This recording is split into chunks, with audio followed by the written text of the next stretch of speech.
BJP नेता और पूर्व सांसद दिलीप घोष ने पश्चिम बंगाल के लाइब्रेरी मिनिस्टर सिद्दीकुल्ला चौधरी की फौरन गिरफ्तारी की मांग की है। दुर्गापुर में मॉर्निंग वॉक के दौरान दिलीप घोष ने कहा कि ममता बनर्जी सिद्दीकुल्ला चौधरी जैसे सांप्रदायिक लोगों का सहारा लेकर सत्ता में आए हैं, जिसके चलते उन्होंने उन जैसे लोगों को सर पर बिठा रखा है। सिद्दीकुल्ला चौधरी राज्य सरकार के एक मंत्री होने के बावजूद वक्फ कानून के खिलाफ आवाज उठा रहे हैं, जिसके चलते देशद्रोह कानून के तहत उन्हें फौरन गिरफ्तार किया जाना चाहिए। बीजेपी नेता दिलीप घोष ने टीएमसी सांसद अभिषेक बनर्जी पर भी निशाना साधा और कहा कि अगर उनके अंदर हिम्मत है तो वो मुर्शिदाबाद में गोली चलाने की बात कहकर दिखाएं, पल भर में ही कुर्सी चली जाएगी। দেখুন রামনবমী উৎসবকে পণ্ড করার জন্য চক্রান্ত চলেছিল। হিন্দুরা খুব ঠান্ডা মাথায় নিজে উৎসব সম্পন্ন করেছে, পুলিশও সহায়তা করেছে, কেউ হিম্মত করতে পারেনি। যেখানে যাই হোক পশ্চিমবাংলায় উৎপাত হয়, কিছু লোক আছে বিশেষ করে বাংলাদেশি অনুপ্রবেশকারী রোহিঙ্গা, এদেরকে এগিয়ে দেওয়া হয়, ভয়ের পরিবেশ তৈরি করা হয়, চমকানো হয় যে আমরা এই করবো তাই করবো। যখন সিএ পাস হয়েছিল 3 দিন ধরে পশ্চিমবাংলায় আগুন জ্বলেছে, 600 কোটি টাকার সম্পত্তি নষ্ট হয়েছে, রেল লাইন উপড়ে দেওয়া হয়েছে, ট্রেন জ্বালিয়েছে, স্টেশন জ্বালিয়েছে, বাস জ্বালিয়েছে, বিজেপি অফিস এমনকি হিন্দুদের মন্দির পর্যন্ত ভেঙে দেওয়া হয়েছে। তারপরে নুপুর শর্মা যখন কিছু বলেছিলেন দিল্লিতে, তখন কেবল পশ্চিমবাংলায় এই ধরনের আগুন জ্বালানো ঝগড়া হয়েছে। আবার যে আইন পাস হয়ে গেছে ওয়াকফ বিল, মুসলমানরাও আনন্দ করছেন, কিন্তু এখানে টিএমসি বা তার চামচারা কিছু লোককে খেপিয়ে এই ধরনের উৎপাত করছে। টিএমসি সরকারের হিম্মত নেই দেশদ্রোহীদের বিরুদ্ধে কোনো ব্যবস্থা করে। বলছে রাজ্যের একজন মন্ত্রী সিদ্দিকুল্লা চৌধুরী, তিনি মন্ত্রগুপ্তির শপথ নিয়েছেন, তারপরে তিনি বলছেন যে আমরা এই আইন মানি না, আমরা এটা মেনে নেব না। সিদ্দিকুল্লা চৌধুরীকে তো আফস্পা আইনে কেস দেওয়া উচিত, ভেতরে ঢোকানো উচিত। 1 নম্বরের দেশদ্রোহী একটা সাম্প্রদায়িক লোক। মমতা ব্যানার্জি এই ধরনের লোকেদের ঘাড়ে চড়ে ক্ষমতায় এসেছিল, তার বলার কিছু হিম্মত নেই। একদিন এদের সব হিসাব কিতাব সমান হবে। দিলীপ দা চাকরি জট কাটাতে অভিজিৎ গঙ্গোপাধ্যায় তিনি মুখ্যমন্ত্রীর সঙ্গে দেখা করবেন, চিঠি দেবেন বলেছেন এবং শিক্ষামন্ত্রীর সাথেও বৈঠক করবেন।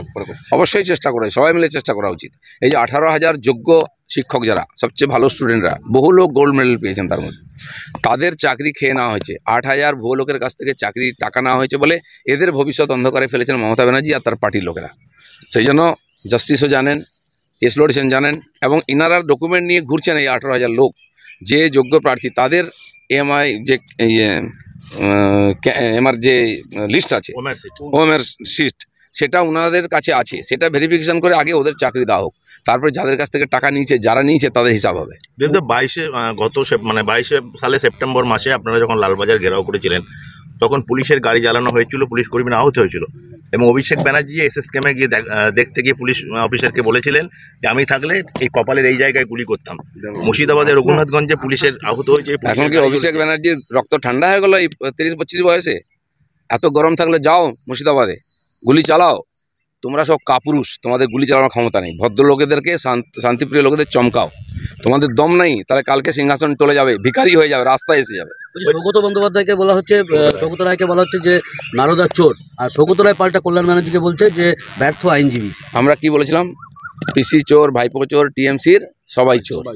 আমি বলছি না, টিএমসির লোকেরাই বলেছে ওরা সবাই চোর। আমরা তো আগেই বলেছি, এখন বললে হবে না, এসব বিচার হবে। নাম সবার আসবে, কান টানলেই মাথা আসবে, কান টানাটানি চলছে, মাথা আসবে, সবকে ভেতরে যেতে হবে। এসএসসি থেকে মোড় ঘোরাতে এরকম সাংসদদের কাদা ছোড়াছুড়ি, কি মোড় ঘোরাতে পারবে না কেউ? এখন বিষ তো মাথায় উঠে গেছে। আরজি করার সময় কমিউনিস্টরা মমতা ব্যানার্জিকে বাঁচাবার জন্য আর ডাক্তারদের আগে করে দিয়ে ঘেঁটে দিয়েছে, কিন্তু মানুষের মনের মধ্যে সে ক্ষোভটা আছে, এখন সে কেসও বেঁচে আছে। আর এই যে জঘন্য অপরাধ, এত বড় লুট হয়েছে, পশ্চিমবাংলার প্রতি ধোঁকা করেছে টিএমসি এবং মমতা ব্যানার্জি, এরও হিসাব তাদেরকে দিতে হয়। দিলদা, গতকাল ঠাকুরপুকুরে মত্ত অবস্থায় একজন পরিচালক একজনকে চাপা দিয়ে মেরে দেয়, এবং সেখানেও আরজি করের ঘটনার পর যেমন সেটেলমেন্ট, সেখানেও পুলিশ সেটেলমেন্টের ব্যবস্থা করেছিল। কি বলবেন যে এর আগে ময়দানে চাপা দিয়েছিল একজন নেতার ছেলে, নাকি চামচা, তাকে বাঁচানো হয়েছে। ধর্ষণ কেস যেটা পার্কশিটে হয়েছিল, সেটাকেও বাঁচানো হয়েছে। তার জন্য সবচেয়ে ভালো অফিসারকে ওখান থেকে ট্রান্সফার করা হয়েছিল। এই সেটিংয়ের রাজনীতি, কারণ এরা সব টিএমসির নিজের লোক। পয়সা লুটো, খাও দাও, ফুর্তি করো, এই একটা দুটো কেউ লোক মরে গেলে কিছু যায় আসে না। দিলদা, ওয়াকফ বোর্ডে যেটা বলা হয়েছে যে উচ্চবর্ণের যারা মুসলিম তারা সেই সব সম্পত্তি দখল করে রেখেছিল, এবং এইটা আইন পাস হওয়ার পর যারা নিচু বর্ণের মুসলিম এবং যারা বিশেষ করে মহিলা, অত্যাচারিত মহিলা যারা, তারা সুবিধা পাবে। সিদ্দিকুল্লা চৌধুরী তো উচ্চবর্ণের মুসলিম, সেখানে কি কোনো গাত্র? আমি উচ্চবর্ণ নিম্নবর্ণ জানি না, ওদের কতগুলো বর্ণ, 108টা জাত তো মমতা ব্যানার্জি করে দিয়েছেন, কিন্তু টিএমসির ছত্রছায়া থেকে মুসলিম নেতারা এই ওয়াকফ বোর্ডের সম্পত্তিকে লুট করছে, কুক্ষিগত করে রেখেছে। জান না, কলকাতাতে 3 জেলা এলাকায় যত জমি জায়গা কার কাছে আছে? ওখানকার টিএমসির নেতা মন্ত্রী ওরাই করে খাচ্ছে। এই কিছু লোক করে খাচ্ছে বলে টিএমসি বা এই পার্টিগুলো তাদের হাতে মরসি পাট্টা দিয়ে দিয়েছে, তারা মুসলিম সমাজকে চালাচ্ছে। আর যে গরিব মুসলমানরা, মহিলারা, বাচ্চারা, যাদের জন্য এই ওয়াকফের সম্পত্তি দান করেছেন কিছু সজ্জন মানুষ, তারা বঞ্চিত হচ্ছে। এই বোর্ডে সংশোধনীতে সেই মানুষরা অধিকার ফিরে পাবেন।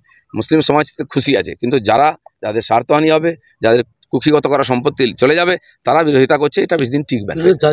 চাকরিহারাদের যে নবান্ন অভিযানে ডাক দিয়েছে শুভেন্দু অধিকারী, তো এইটাতে বিজেপি কতটা পাশে আছে তাদেরকে 26-এ? এই পুরো আন্দোলনে এই যে 18,000 শিক্ষক যারা চাকরি হারিয়েছেন বিনা দোষে, তাদের সঙ্গে পুরো আমরা আছি।